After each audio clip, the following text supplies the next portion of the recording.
لیکن یاد رکھیں کہ عمران خان کو اگر چھوٹا سا بھی نقصان ہو گیا تو ادھر عمران خان کا کون ہے گا، یا کون سا ایسا لیڈر ہے یا کون سا ایسا شخص ہے یہ عمران خان کے مقابلے کا جو یہ بات کرے گا.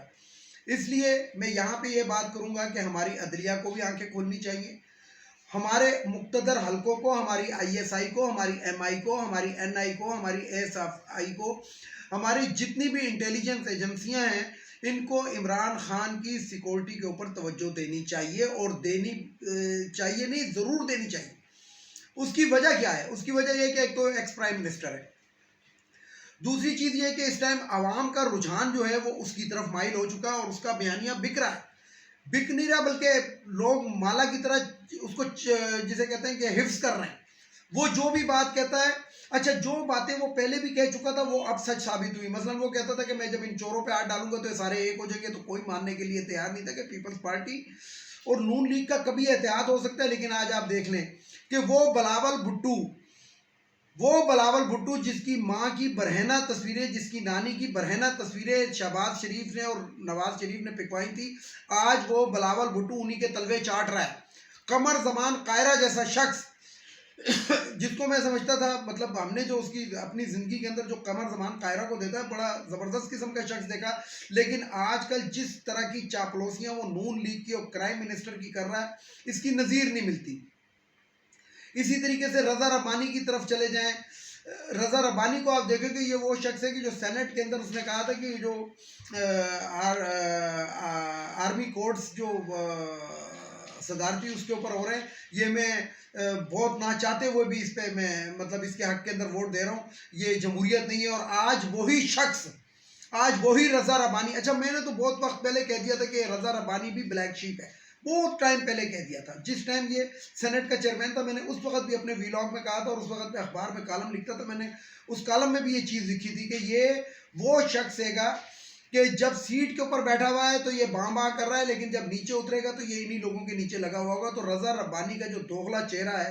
اچھا اسی طریقے سے پیپلز پارٹی کے جتنے بھی وکلاء ہیں، اس میں ایکس گورنر پنجاب بھی ہیں، یعنی کہ نامی گرامی ان میں نام ہے، اعتزاز احسن یہ وہ، لیکن اعتزاز احسن کو ہٹا کے اگر ساروں کو دیکھیں تو انہوں نے جسے کہتے ہیں چاپلوسی کی وہ مثالیں قائم کی ہیں، اور عدالت کو اتنا گمراہ کرنے کی کوششیں کی ہیں کہ جس کی نظیر پاکستان کی تاریخ میں نہیں ملتی. بہرحال بات یہ ہے گی کہ ایم کیو ایم جو ہے، اب ذرا سیاست کی جانب آ جاتے ہیں. ایم کیو ایم جو ہے وہ پریشان ہے، لیکن یہ ایم کیو ایم جو ہے یہ دو دھاری تلوار ہے، یہ یاد رکھیے گا.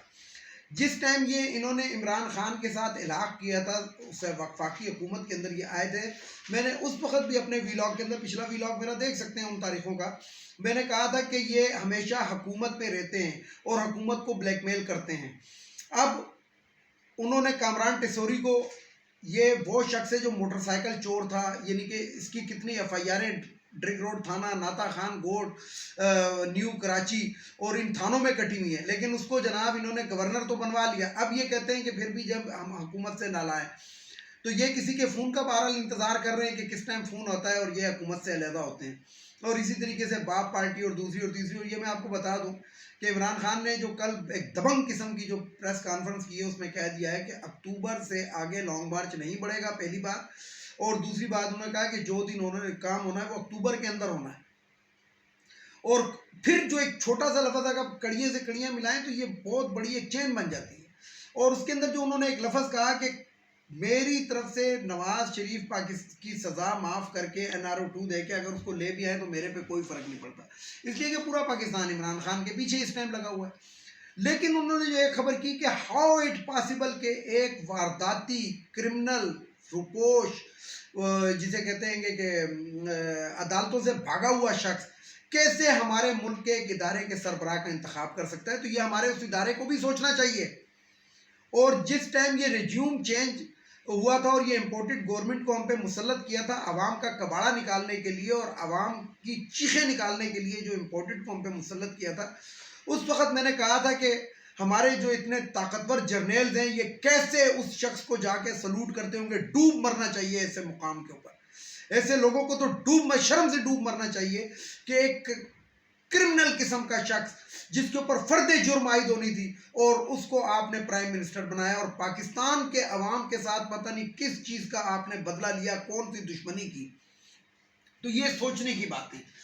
عمران خان صاحب کے ساتھ مقتدر حلقوں کے مذاکرات جاری ہیں، لیکن عمران خان صاحب نے اس دبنگ اپنی پریس کانفرنس میں کہہ دیا کہ مذاکرات ہو بھی رہے ہیں اور نہیں بھی ہو رہے ہیں۔ ہونے سے مراد یہ ہے کہ عمران خان کا 1 پوائنٹ ایجنڈا ہے کہ پہلے ارلی الیکشن اناؤنس کریں، اس کے بعد آپ آ جائیں۔ اور انہوں نے ساتھ میں یہ بھی کہہ دیا کہ ان چوروں سے میں مذاکرات کا مطلب ہوگا کہ میں ان کو NRO 2 کے اوپر مور اپنی بھی لگا دوں، تو ایسے نہیں ہوگا۔ تو بہرحال میں آپ کو بتاؤں کہ کور کمانڈر کانفرنس ہونی تھی، اور آج جنرل باجوہ صاحب اور تمام کور کمانڈرز نے ایک اعلامیہ بھی جاری کیا ہے۔ ابھی وہ اعلامیہ باہر نہیں آیا ہے، لیکن تھوڑی دیر کے اندر جب میری ویلاگ آپ کو ملے گا تو وہ انشاءاللہ وہ بھی آپ کو پتہ لگ جائے گا۔ لیکن میں آپ کو بتا دوں کہ حالات وہ نہیں ہیں جو نظر آ رہے ہیں، یعنی کہ جس طرح PDM والے کہہ رہے ہیں کہ ہم اپنی مرضی سے الیکشن اناؤنس کریں گے، تو ان دلوں میں اب تیل نہیں رہا ہے۔ اور رانا ثناء اللہ، آج میں آپ کو بتا رہا ہوں جو میری ذاتی ذرائع سے میں نے پتہ کیا ہے اور جو مجھے معلوم ہوا ہے، آپ کو واقعی اسلام آباد میں چھپنے کی جگہ نہیں ملے گی۔ ویڈیو کو لائک کریں، شیئر کریں، سبسکرائب کریں، بیل آئیکن کے بٹن کو ضرور دبائیں تاکہ میری نیکسٹ ویڈیو آپ کو مل سکے۔ اس کے ساتھ ہی اجازت چاہتا ہوں تمام دیکھنے والے سننے والوں کو۔ اللہ حافظ، اور آخر میں وہی نعرہ، پاکستان زندہ باد۔